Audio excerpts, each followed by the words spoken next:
চিন্তা করছি যে সাকিব আল হাসান আর কত, মানে চোখের সামনে বিশাল ভাবমূর্তি, বিশাল তারকা কিভাবে আস্তে আস্তে আস্তে আস্তে ডুবে যাচ্ছে, কিভাবে আস্তে আস্তে ধ্বংস হচ্ছে একের পর এক পদক্ষেপে। এবং এগুলোর জন্য কাউকে দায়ী করা যাবে না। সাকিব আল হাসানের পতন তার নিজের জন্যই, নিজে নিজেই পতন ডেকে এনেছে। একজন তারকা, সেই তারকা তার খেলোয়াড়ি জীবন দিয়ে শুরু হয়েছে, সেখান থেকে রাজনীতি, শেয়ার ব্যবসা, জুয়া খেলা, জুয়া ব্যবসা, নানান কিছুর মধ্যে জড়ায় পড়ে টাকার লোভে শেষ পর্যন্ত নামছেই নিচে। এখন তো বোলিং অ্যাকশনের জন্য মানে বোধহয় সারা বিশ্বেই সে নিষিদ্ধ। এখন আবার পরীক্ষা দিয়ে যদি সে খেলতে পারে। তো সর্বশেষ তার ব্যাপারে যে খবরটা, সোনালী পেপারের শেয়ার কেলেঙ্কারিতে সাকিব আল হাসান জড়িত।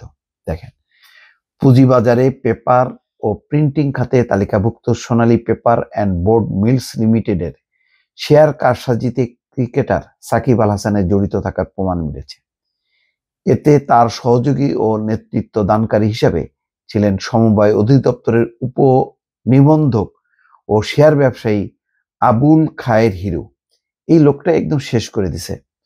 এই যে আবুল খায়ের হিরু, মানে এই শেয়ার কেলেঙ্কারির চক্রের অন্যতম ব্যক্তি, চিহ্নিত ব্যক্তি আবুল খায়ের হিরু, সবাই চেনে তাকে। এবং সেই হচ্ছে সাকিব আল হাসানকে এই শেয়ার কেলেঙ্কারির মধ্যে বা শেয়ার চক্রের মধ্যে, সিন্ডিকেটের মধ্যে জড়াইছে। তদন্তে অভিযোগ প্রমাণিত হওয়ায় সাকিব, হিরু, তার পরিবারের সদস্য এবং তাদের প্রতিষ্ঠান ও ব্যবসায়িক পার্টনার সহ মোট 10 ব্যক্তি ও 4 প্রতিষ্ঠানকে 31 কোটি 38 লাখ টাকা জরিমানা করা হয়েছে। Bangladesh securities and exchange commission Sonali পেপারের শেয়ার কারসাজির তদন্ত করে এর সুনির্দিষ্ট প্রমাণ পেয়েছে। তদন্তে দেখা গেছে 2021 সালের 30 সেপ্টেম্বর থেকে 28 অক্টোবরের মধ্যে শেয়ারটির দাম অস্বাভাবিকভাবে বেড়ে যায়, যার মূল কারণ ছিল সিরিজ ট্রেডিং, অর্থাৎ নিজেরা কিনে এটার দাম বাড়ানো হয় কৃত্রিমভাবে। একাধিক বিও অর্থাৎ বেনিফিশিয়ারি ওনারশিপ হিসাব ব্যবহার করে পরিকল্পিতভাবে শেয়ার ক্রয় বিক্রয়ের মাধ্যমে দাম কৃত্রিমভাবে বাড়ানো হয়। এই কারসাজির পিছনে ছিলেন ক্রিকেটার সাকিব আল হাসান ও সমবায় অধিদপ্তরের উপর নিবন্ধক আবুল খায়ের হিরু, যারা এতে বিশাল অস্বাভাবিক মুনাফা অর্জন করে। বিএসইসির এই দীর্ঘ তদন্ত শেষে শেয়ার কারসাজির সঙ্গে জড়িতদের চিহ্নিত করার পাশাপাশি শাস্তির আওতায় আনার জন্য উল্লেখিত জরিমানা ধার্য করেছে, যেখানে সাকিব আল হাসান এবং আবুল খায়ের হিরু, তাদের পরিবারের সদস্যদের এবং ব্যবসায়ী সহযোগীদের বিরুদ্ধে বিভিন্ন দণ্ড আরোপ করা হয়েছে। এর মধ্যে উল্লেখ্য যে সাকিব আল হাসান এবং তার পার্টনার হিরু এবং তার পরিবার এবং সহযোগীদের বিরুদ্ধে 25 লাখ টাকা করে জরিমানা করা হয়েছে। দর্শক, আর কত, মানে আমি এই জন্য শুরুতে বলছিলাম যে দেখেন, সাকিব আল হাসান এমন একটা তারকা হতে পারত যে বাংলাদেশে এই সাকিব আল হাসানকে অতিক্রম করা খুবই কঠিন। সে শুধু বাংলাদেশের তারকা না, সারা বিশ্বের একজন তারকা।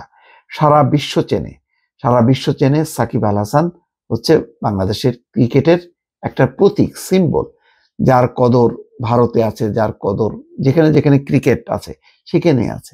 বিশ্বের খ্যাতিমান যে সমস্ত ক্রিকেটার, তারা সবাই সাকিবকে অত্যন্ত মান্য করে, সাকিবকে হিসাব করে। সেই সাকিব আল হাসান তার নিজের সম্মান, নিজের মর্যাদা রাখলো কিছু? সব শেষ হয়ে গেল। এখন এই সাকিব আল হাসানকে নিয়ে গর্ব করার কিছু নেই। এই সাকিব আল হাসানের শেষটা এমনিতেই শেষ, ওই মানে সর্বশেষ দ্বাদশ জাতীয় সংসদ নির্বাচনে এমপি হওয়ার মধ্য দিয়ে। এখন বাকি যা কিছু তার কীর্তি ছিল আরো এক এক করে বেরোচ্ছে, এবং শেষ সময়টা আসলে সাকিব আল হাসানের যে কেমন কাটবে, দর্শক, আমি কল্পনাও করতে পারি না। এটা খুবই দুঃখজনক যে আমরা এমন একটা তারকাকে আমরা ধরে রাখতে পারলাম না। কারণ ধরে রাখবো কিভাবে? সাকিব আল হাসান নিজেই নিজের শেষ করে দিয়েছে শুধুমাত্র তার আর্থিক লোভের কারণে। তার অহংকার, তার গর্ব, লোভ, সবকিছু তাকে একদম নিঃশেষ করে ফেলছে। দর্শক, ভালো থাকবেন। আল্লাহ হাফেজ।